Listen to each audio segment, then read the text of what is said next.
आजच्या या इयत्ता 8वी वर्गाच्या निरोप समारंभाच्या कार्यक्रमानिमित्त आजच्या आपल्या कुटुंब प्रमुख मुख्याध्यापिका हुजते मॅडम, त्याचबरोबर खेडेकर सर आणि उपस्थित संपूर्ण स्टाफ सर्वांनी उपस्थिती लावली.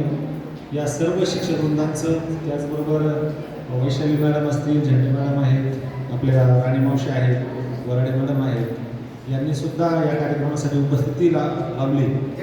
आपल्या सर्वांच्या भावनांचा विचार करून ते सर्व शिक्षक इथे आले. आज तसं पाहिलं तर फार कठीण परिस्थिती, आता 9-9:30ला ट्रेनिंगचा वेळ आहे, त्यामुळं ती वेळ त्यांना पाळणं गरजेचं आहे. पण तरीसुद्धा वेळात वेळ काढून सर्वजण या कार्यक्रमासाठी आला, त्याबद्दल त्यांचं सर्वांचं मी आभार व्यक्त करतो. आणि आता इयत्ता 8वी वर्गाचा आज शेवटचा दिवस आहे. म्हणजे तुम्ही जे बँकच्या जागेवरून वाद करायचे, भांडायचे ना, की माझी जागा आहे इथं, किंवा लॅबमध्ये बेंचवर काही काही मुली नावं टाकायची की 80 गजा बेंच आहे, हा शिवकन्याचा बेंच आहे. तुमचं नाव तिथे राहणार आहे, बेंच तिथेच राहणार आहे, तुम्ही मात्र तिथे नसणार, हे की नाही, एक दिवस. तर हे मी वर्षभर 2 वर्ष सांगतच आलो आणि तेच अखेर घडलेलं आहे.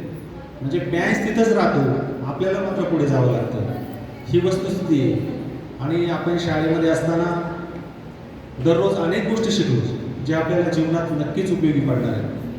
तुम्ही फार मोठे व्हा, म्हणजे इतके मोठे की तुमच्याकडे पाहण्यासाठी लोकांना माना वर करावं लागतं. म्हणजे उंच व्हायचं का नाही, हेवा वाटला पाहिजे, तुमचा हेवा वाटला पाहिजे. एवढ्या उंचीवर तुम्ही जा, यशाच्या शिखरावर तुम्ही पोहोचा. पण यशाच्या शिखरावर पोहोचत असताना आपण जिथून आलो त्या मातीला, त्या लोकांना, आईवडिलांना, या शिक्षकांना, गुरूंना आपण विसरता कामा नये. एक छोटंसं उदाहरण देतो, तुम्ही यूट्यूबला वगैरे पाहिलं असेल भाषण. विठ्ठल लहाने म्हणून एक प्लास्टिक सर्जरी करणारे डॉक्टर आहेत, जगात प्रसिद्ध आहे. प्लास्टिक सर्जरी माहिती आहे ना तुम्हाला? मग ती प्लास्टिक सर्जरी सामान्य माणसं करत नाहीत, ती हिरोईन, हिरो, सेलिब्रिटी, मोठे करोडपती उद्योजक ते करतात. त्यांचा चेहरा थोडासा चुकीचा असेल तर तो अधिक सुंदर करण्यासाठी, किंवा काही विकृती असेल काही कुठे, तर ते प्लॅस्टिक सर्जरी केल्यानंतर ते समजत नाही आणि चेहरा वेगळा निर्माण करण्याचं काम ते करत असतात. तर त्या प्लॅस्टिक सर्जरीसाठी लाखो रुपये खर्च येतो. पण डॉक्टर विठ्ठल लहाने हे रोज 4 सर्जरी मोफत करतात. बघा, ते लाखो रुपयाची फी ते घेत नाही. तर त्याचं कारण पत्रकारांनी त्यांना एकदा विचारलं की असं का, तर त्यांनी तो प्रसंग सांगितला की मी ज्या कुटुंबात जन्माला आलो, आमचे आईवडील अत्यंत गरीब परिस्थिती, त्यांचे आईवडील सुद्धा आता बऱ्याच याच्यामध्ये दाखवतात ना, अत्यंत गरीब परिस्थितीमध्ये. आता ते मोठे झाले, आता वडील उड्या मारतच चालतात, हवेतच चालतात. कारण ज्यांची 2 मुलं, म्हणजे एक मुलगा म्हणजे पद्मश्री तात्याराव लहाने आणि दुसरा विठ्ठल लहाने. तात्याराव लहाने म्हणजे डोळ्यांचे जगप्रसिद्ध तज्ज्ञ आणि विठ्ठल लहाने म्हणजे प्लॅस्टिक सर्जरी करणारे प्लॅस्टिक सर्जन, जगप्रसिद्ध. अशी 2 मुलं ज्याची, त्याच्या वडिलांनी का बरं उड्या मारत चालू नये, है ना, गर्वाने का चालू नये? तर आपल्या आईवडिलांना सुद्धा असा गर्व झाला पाहिजे, असं आपल्याला मोठं व्हायचंय. तर विठ्ठल लहानेंचं ज्यावेळेस ते लहान होते त्यांनी सांगितलं की लहान असताना मला आईने सांगितलं की शेजारच्या मावशीकडून एक साडी घेऊन ये. विठ्ठल लहाने पळत पळत गेले आणि त्या मावशीकडून साडी घेऊन आले. आणि नंतर ते आईला विचारलं की आई का बरं तुम्हाला साडी आणायला लावली शेजारच्या घरून? तर त्या आईने सांगितलं की बाळा, उद्या आपल्याला लग्नाला जायचंय आणि लग्नाला घालून जाण्यासारखी एकही साडी माझ्याकडे. म्हणजे विचार करा. त्यावेळेस विठ्ठल लहाने यांनी विचार केला, त्यांच्या डोळ्यातून अश्रू आलं की बाबा, माझ्या आईकडं एकही साडी नाही की जी लग्नाला लोकांमध्ये ती घालून जाऊ शकते. त्यावेळेस विठ्ठल लहाने ठरवलं की मला एवढं मोठं व्हायचं की आईला ही चिंताच पडायला नको, साड्यांची असेल किंवा कोणत्याही गोष्टीची. त्या दिवसापासून विठ्ठल लहानेंनी इतका प्रचंड अभ्यास केला. ते तर अत्यंत सामान्य कुटुंबातले होते. मग विचार करा, साडी म्हणजे एखाद्या सणाला असेल किंवा एखाद्या कार्यक्रमाला साडी नाही आईला घालायला, तर त्याची गरिबी किती असेल. म्हणजे गरिबी माणसाला मोठं होण्यापासून रोखत नाही. लक्षात आलं? तर असं आपण जेमिनीवर राहिलं पाहिजे. आजही विठ्ठल लहाने एवढे मोठे जगप्रसिद्ध तज्ज्ञ आहेत, डॉक्टर आहेत, परंतु आजही रोज 4 सर्जरी मोफत करतात. तर मला सांगायचं ही की तुम्ही आज सर्वजण अतिशय छान नटून आलात, सजून आलात, अगदी सगळ्या मुली हिरोईन वाटत आहेत. आणि पण ह्या हिरोईन तुम्ही आज आमच्यासाठी समाजासाठी असा, परंतु माझं तुम्हाला सांगणं असेल, तुम्हाला जर हिरोईन बनायचं असेल तर आपल्या आईवडिलांच्या नजरेत बना. आईवडिलांना वाटलं पाहिजे, आईवडिलांनी तुमच्यासाठी टाळ्या वाजवल्या पाहिजे. एवढं सुंदर तुम्ही बना. नुसतं मेकअप करून नाही तर अभ्यास करून, विचाराची प्रगल्भता. अनेक मुली छान छान बोलल्या इथे, त्यांनी भावना अतिशय सुंदररित्या त्यांनी इथं प्रकट केल्या.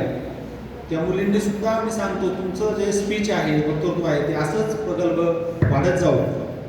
आणि तुम्हाला जे मी वारंवार सांगितलं की आपल्या डोळ्यासमोर सावित्रीबाई फुले, जिजामाता, अहिल्याबाई होळकर, हे की नाही, ही नावं सतत ठेवा. लक्षात आलं? कारण त्यांनी पण शून्यातून सुरू केलं होतं, क्रांती केली त्यांनी. आणि तुमच्या शिक्षणासाठी, तुमच्या उत्थानासाठी त्यांनी अहोरात्र कष्ट केले, जीवन झिजवलं. तर आपण सुद्धा पुढे जाऊन आयुष्यामध्ये असं काहीतरी काम करायचं की एक मुलगी म्हणून आपल्या आईवडिलांना अभिमान वाटला पाहिजे. मला वाटतं शिर्के मॅडम त्यांनी सांगितलं की तुम्ही स्वतःच्या पायावर उभं राहिल्याशिवाय लग्न करण्यासारखी गोष्टांचा विचार आणणार, ती तर फार मोठी गोष्ट झाली. पण माझं जर तुम्हाला सांगणं असेल की आता तुम्ही 9वीला जाल, नंतर 10वीला जाल, तुम्ही आता समजदार झाला, पण वागलंही समजदारीनं पाहिजे. नुसतं वय वाढलं म्हणजे सगळं समजतं असं नाही. तर आपण समजदारीने वागलं पाहिजे. काय चांगलं आहे, काय वाईट आहे, हे पण आपल्याला जाणलं पाहिजे. आपल्यासाठी कोण चांगलं आहे, आपल्यासाठी कोण वाईट आहे, हेही ओळखता आलं पाहिजे. तेच खऱ्या अर्थानं शिक्षण आहे. शिक्षण म्हणजे फक्त मार्क्स मिळवणं नाही. लक्षात आलं का? अनेक मार्क्स मिळवणारे सुद्धा चारित्र्यहीन ज्यावेळेस होतात त्यावेळेस त्यांचं जीवन शून्य होतं, धुळीस मिळलं जातं. म्हणून केवळ मार्क्स मिळवणं हे टार्गेट नाही.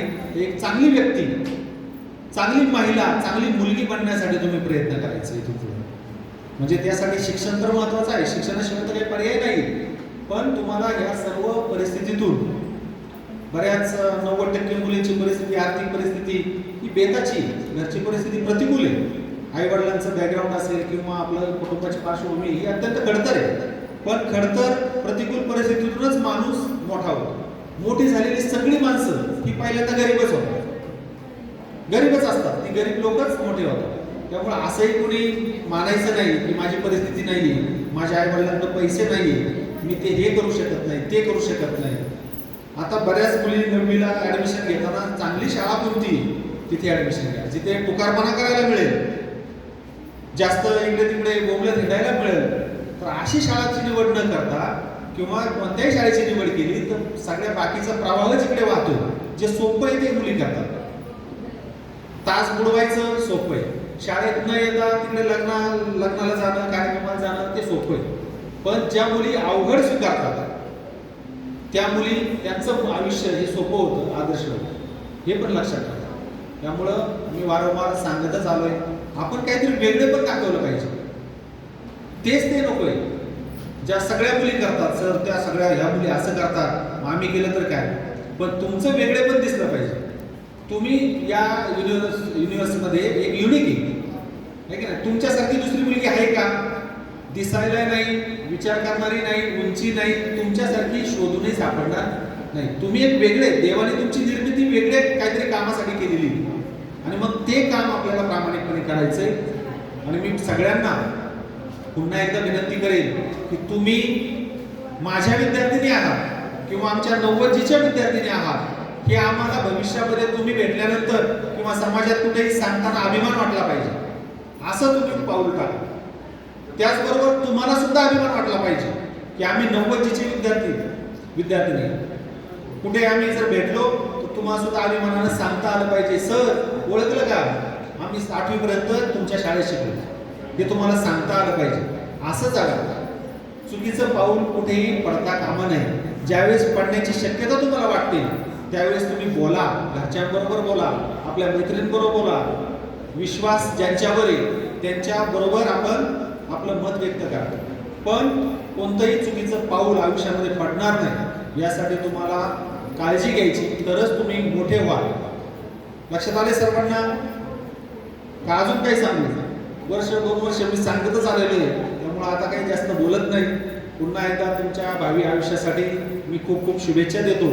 त्याचबरोबर गेल्या 2 वर्षामध्ये जर बोलताना, वागताना माझ्याकडून जर काही चूक झाली असेल माझ्याकडून असेल, खेडेकर सर असतील किंवा गोडसे मॅडमकडून असेल, कारण आम्ही जे ओरडलो बोललो तर ते तुमच्या हितासाठी होते, तुमचं आयुष्य चांगलं व्हावं यासाठी, किंवा एखादी मुलगी बिघडावा म्हणून कोणताही शिक्षक कधी प्रयत्न करत नाही, तुम्ही घडावं यासाठीच प्रत्येक शिक्षक प्रयत्न करतो। माझ्या बोलण्यातून असेल किंवा तुमचा काही एखाद्या मुलीचा अपमान झाला असेल, भावना दुखावल्या असतील, तर त्याबद्दल मी क्षमा मागतो आणि पुढच्या भावी आयुष्यासाठी पुन्हा एकदा सर्वांना मी शुभेच्छा देतो। धन्यवाद।